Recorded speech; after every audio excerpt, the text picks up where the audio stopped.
quick. This is the quick fix, and I'm here with Mr. Universe, Paul Medrano, getting fit with Mr. Universe. Paul, welcome to the show. Thank you for having me. Good to have you here all the time. Listen, kids and healthy eating, obesity and the childhood obesity rate today is astronomical. What's wrong? How can we get these kids to eat right? This is something that really gets under my skin, brother, and I'll tell you why. We've turned into an age where the parents are not as home as much as they used to be. Right. If you look at today's lifestyles, parents are having to work 2 and 3 jobs just to put food on the table. However, what does that take away from? That takes away from the child, their nutrition, the time spent with their activities.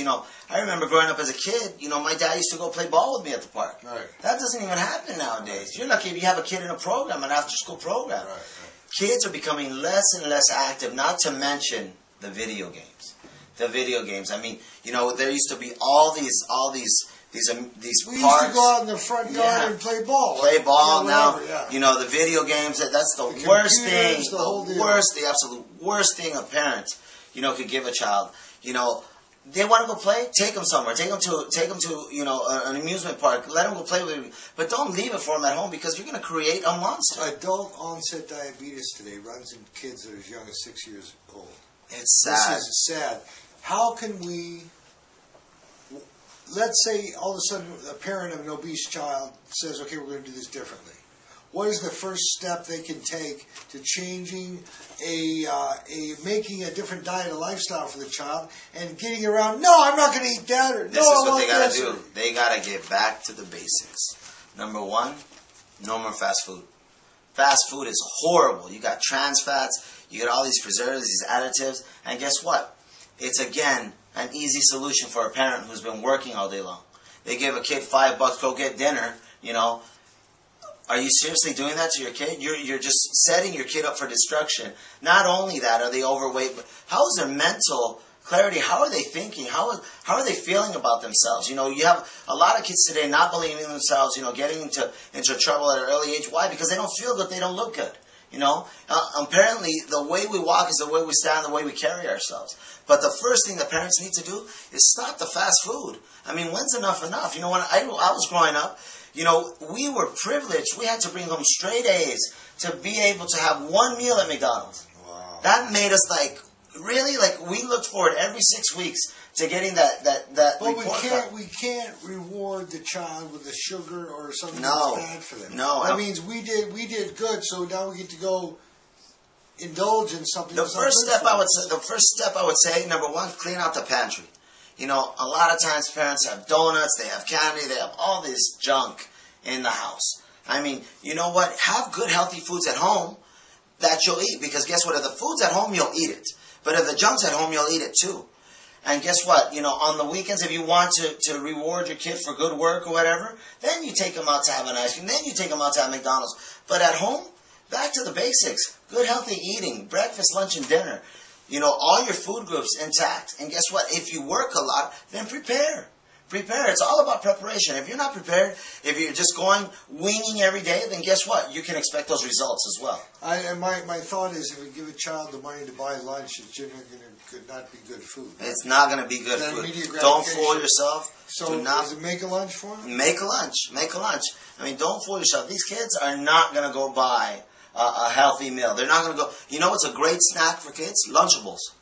Lunchables. If you want something fast, it's got crackers, whole wheat crackers, turkey, cheese, it's got the food groups. You know what? It's not that hard. The thing is, you just have to do it. A lot of parents are reluctant. They don't want to give up, taking that stuff out of the pantry. Why? Because for a crying kid, it's a way for them to put them at ease so they can relax. But does that do better for the kid in the long run? No, it doesn't. What age is too young to start a child working out? Assuming you can get the diet right. Yes. Simple exercise, daily activities, motor skills, sports. There's never too young of an age for sports. However, weight training, it's a whole different ballgame. Weight training, I wouldn't consider anyone until they're at least 16. And the reason being, kids have growth plates, okay? And a lot of times, kids don't really know how to work out. You give them working out as a tool, and they get excited, because guess what? That's what big guys do. So they're going to try to do what they do, even when you're not looking, without your supervision. And they'll start to hurt themselves, not to mention they can stunt their growth. Right, so motion and just going through the rigors of a physical activity is enough. Enough, definitely enough. And let me tell you, sports is the best thing I think you can do for a kid. Number one, it's going to teach them leadership. They're going to want to be a leader. They're going to learn how to win. They're going to learn how to lose. It's going to teach them all kinds of aspects of life. You're going to learn how to work in a group. Yeah, work in a group setting, be a team player, play hurt. These are all aspects when you grow up as an adult. When you're in business, when you're working for someone, whatever the case may be, when you have a family, creating a team environment, these are all aspects that you're going to use when you have that. As a child, if they don't have a sport, then how are they going to learn this growing up to become an adult? These are all things, key factors that they need. Not to mention, it gives them something to fight for, to live for, to have some accountability to. Right. If they're not accountable to sports, guess what they're going to be accountable? To gangs. Guaranteed. They're going to get involved with the wrong people, the wrong group, the wrong associations, and before you know it, you have a child that's out of control. You did gangs, didn't you? Yeah, I did. And guess why? Why did I do gangs? Because you didn't have anything else to do. I didn't have anything else to do. I grew up in a rough neighborhood, and I wanted to be a part of something. I wanted to be a part of something, and I unfortunately took the wrong road.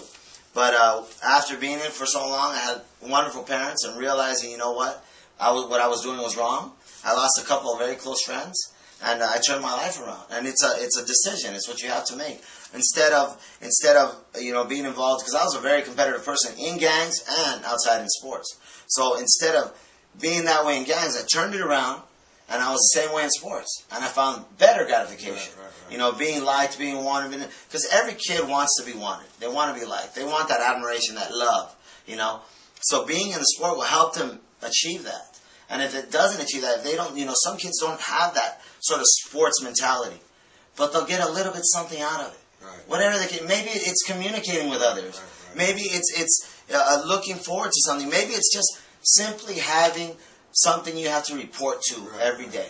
Right. It's accountability. Yeah, Without accountability, what are we in life? We're not accountable to anyone. I mean, what are we going to really result to? Well, this may be the first generation of children that don't live as long as we, the parents. So this is really super, super important that you listen to something like this that's going to change your child's life, because this is all about your child and their well-being. And obese children die of cancer, diabetes, all kind of cardiovascular disease, all that stuff. So I know we got a minute left here, but let's walk them to the grocery store. What do we buy the kids now? For breakfast, lunch, and dinner, what do we do? Breakfast, simple. You can cook them eggs. Eggs and oatmeal. It's perfect. You can't go wrong with that. Maybe, for a child, you add a little flavor to it. You can get them the flavor. Brown sugar or something. Yeah, they're fine. You don't have to go crazy with them. A nice balanced lunch.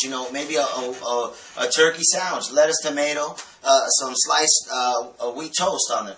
For dinner, whatever the case may be, whether it's chicken, turkey, fish, you name it. But the fact of the matter is getting them started on eating normal foods. And you'll see, by doing this, they won't crave the junk food as much. In fact, the junk food won't settle with them as well. And you'll see more vibrant, more clarity. They'll do better in school. They'll have regimen, and they'll What kind of snacks should we have sitting around for the kids? Baby carrots, celery, natural raw peanut butters are really good. Sugar-free jam. I like sugar-free popsicles, You want to stay away from the high sugar stuff, because guess what? Kids normally like it, and they'll tend to overeat it when you're not looking. So just make sure what you're having is natural raw food. Trail mix I have all the time, granola, all that stuff's really good. His name is Paul Medrano, former Mr. Universe 1999, on the Getting Fit with Mr. Universe segment here on the Quick Fix.